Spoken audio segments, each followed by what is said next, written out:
emitted in garrisons, armories, barracks, and the humble suburbs of Mexico.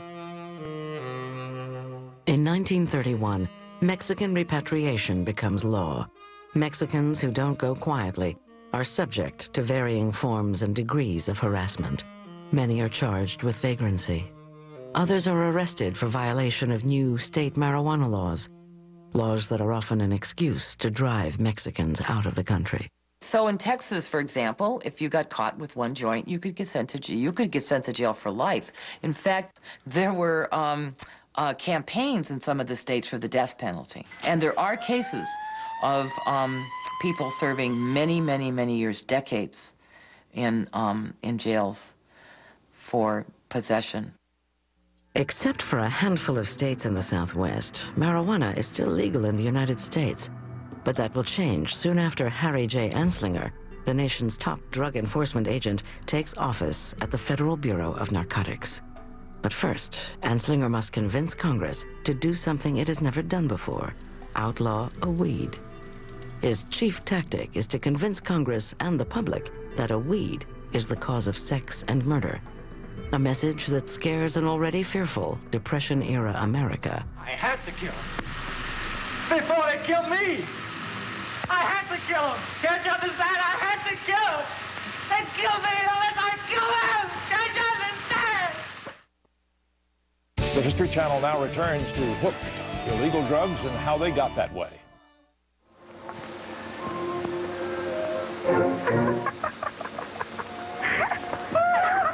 (1930), the gaiety of marijuana collides with a nation in despair. Across the United States, the Great Depression has brought joblessness, breadlines, and above all, fear to America.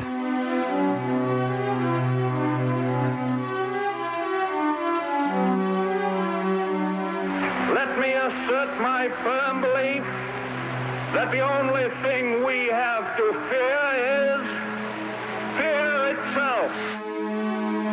But the nation's fear is not just economic. There are fears of crime and gangsters, unions and communists, immigrants, and even alcohol. Since 1920, alcohol has been banned by a constitutional amendment. But after 14 years, the law is repealed. The government now focuses on narcotics under a new federal bureau. The Federal Bureau of Narcotics was unprecedented in that it was the sole autonomous bureau charged with enforcing narcotics legislation in 1930. It is headed by a 38-year-old Harry J. Anslinger. He had had no particular experience with drugs, but he came in, and what he was a complete bureaucrat. That is, he wanted to protect his agency. He wanted to keep his budget going. To Anslinger, there is nothing glamorous about fighting drugs, but soon he sees that it is one of the most important issues of his time, endorsed by some of the country's most powerful men, like publisher William Randolph Hearst. Anslinger went to visit Hearst at San Simeon Castle. I guess it was one time. And Hearst told him that he personally wrote all of the anti-drug editorials in the Hearst newspapers. And I think that Anslinger himself felt that this was a kind of a disgusting subject, like maybe being commissioner of garbage or something like this. And he was just astounded that anyone would, who's really important, would care about it. The Bureau's efforts have been aimed at fighting heroin and cocaine. But with Anslinger's arrival in 1930, marijuana is the new drug problem born out of the trouble in the Southwest with Mexican migrant workers. Anslinger's first battle with marijuana is over who will police it. There are no federal laws against the drug, and he wants to keep it that way, leaving the states to control it, not the federal government. He had tried to get the states to adopt a uniform narcotic law, which would include cannabis. And that would allow each state to decide how much of its resources it wanted to put out for the control of marijuana or cannabis. And it wouldn't touch his budget or his agents. That had some success, but not complete. There was continued pressure on the government in Washington to do something about these Mexican immigrants who smoked marijuana and went into town on the weekends and created havoc. Texas, California, Arizona, and Colorado insist it's the federal government's responsibility to do something, but Anslinger resists. He has no interest in staking a career on combating a weed. He has only a staff of 300 and a $1.5 million budget to battle drugs the world over. He wants to avoid a law that will be difficult to enforce and offers a different approach. He wanted silence. If you had to say something, you made it sound as awful as possible. And I say marijuana is a killer drug. But by and large, there was nothing they could do about it. There was no real big action. They didn't have the funding. They didn't have the people. And I remember he said to me once, I was driving around the upper Potomac, and I was crossing the bridge, and I just parked on the bridge. And I got out and I looked, and there was marijuana plants as far as you could see. And he said, I said to myself, and they want me to wipe this out. Anslinger can do nothing to stop the push from states of the Southwest for a federal law against marijuana.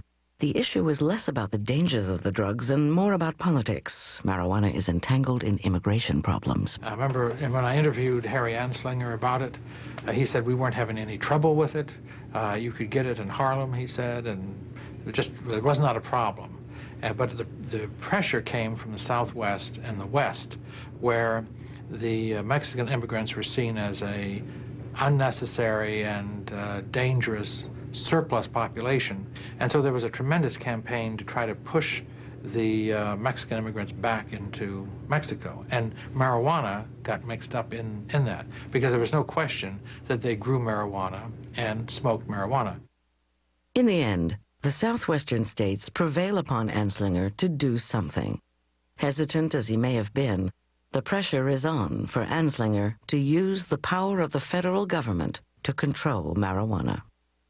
Ever the bureaucrat, Anslinger changes his position and becomes a leading warrior against marijuana.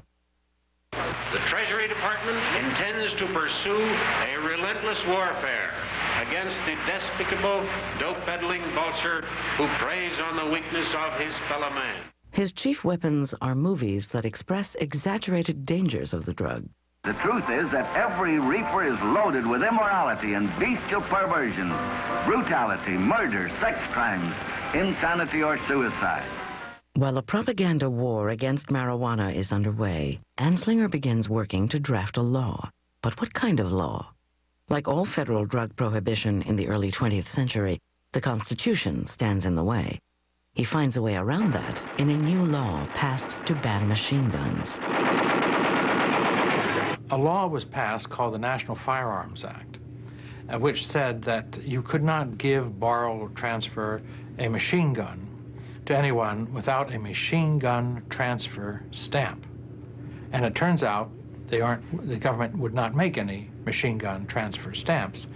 So this went up to the Supreme Court on the grounds that this couldn't be legitimate taxing measure because they weren't doing anything to get the taxes. It was actually just a way to stop machine guns being distributed. The Supreme Court ruled the National Firearms Act was legal, and its use of stamps, even though purposely not available, was legitimate. Anslinger now has a model for a national ban against marijuana. Anslinger told me that the general counsel of the Treasury Department came into his office holding this decision by the Supreme Court, saying, look, we have a way to go after marijuana. Anslinger's idea to make marijuana illegal is simple. Anyone involved in its use, distribution, sale, or transfer will be required to get from the government a marijuana tax stamp. But the catch is, the government will only make a token number of tax stamps available. But can he convince Congress that a weed is as dangerous as a machine gun?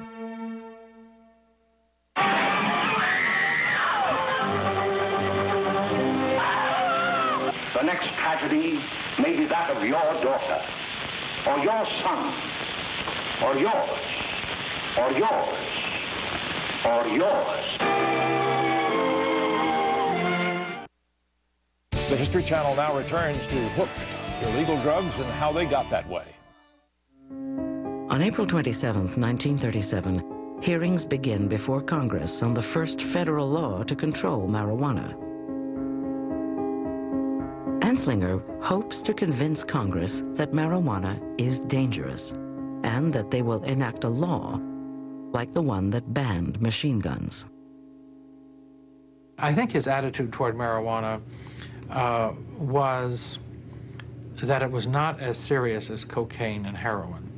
But you wouldn't know that publicly, because one of the strategies against marijuana was to describe it in so horrible and disgusting a way that no one would be tempted to try it once. What's the matter with you, son? Anslinger tells Congress the drug makes the user insane or worse. Oh, nuts. I didn't do it on purpose. Of course you did. But rather than argue with them, the mother stoops to pick it up, and when she does, Elvin takes that heavy frying pan from the stove and kills his mother with it. This is exactly what happened and how it happened.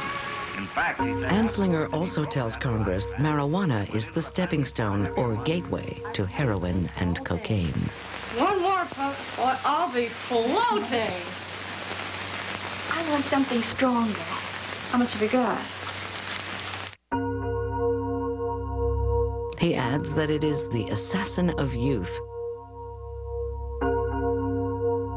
One of the cases that he was constantly presenting in these congressional hearings was the case of Victor Licata, who was a young boy in Florida who cut up his family with an axe. And according to Harry Anslinger, he did this after smoking a marijuana joint. He then went out and chopped up his mother and father. But what Anslinger omitted in his testimony, as was published several days later in the Tampa newspaper, that Licata was probably schizophrenic, and there's very little probability that marijuana was the cause and effect of the terrible crime he committed. Not a very nice thing to look at, but this is marijuana, and there's nothing beautiful about marijuana. Well, the officer drew his gun, reached for the closet door, and pulled out Victor. Anslinger tells Congress that school children are using marijuana. That assertion results in the only testimony against the law. Dr. William Woodward of the American Medical Association testifies that for all the complaints about marijuana's danger to school children, there was no evidence to back it up. Congress disregards his testimony. They just attacked him viciously. They said, how can you come down here trying to interrupt us when we're trying to do something good for the American people and so forth? Well, it turns out their argument with him had nothing to do with marijuana. They just chopped him into pieces and verbally excoriated him in front of this congressional hearing and then lied about what he said. Hearst follows the hearings, adding extra newspaper runs to cover the news in Washington and headlining the evils of marijuana. Across America, independent movies add to the propaganda, bombarding the public. The most famous, Reefer Madness, warns of the perils of smoking marijuana, as stated by Anslinger and Hearst. Just take a puff of it. Didn't come from the Federal Bureau of Narcotics, but Anslinger's bureau did endorse it. He did support it. In fact, in the opening scene, when the high school principal is talking to an audience of parents, he refers to the Bureau of Narcotics several times. On Capitol Hill, Anslinger wins. Congress passes the Marijuana Tax Act, the first federal law against the drug. The Southwest gets the federal law they wanted.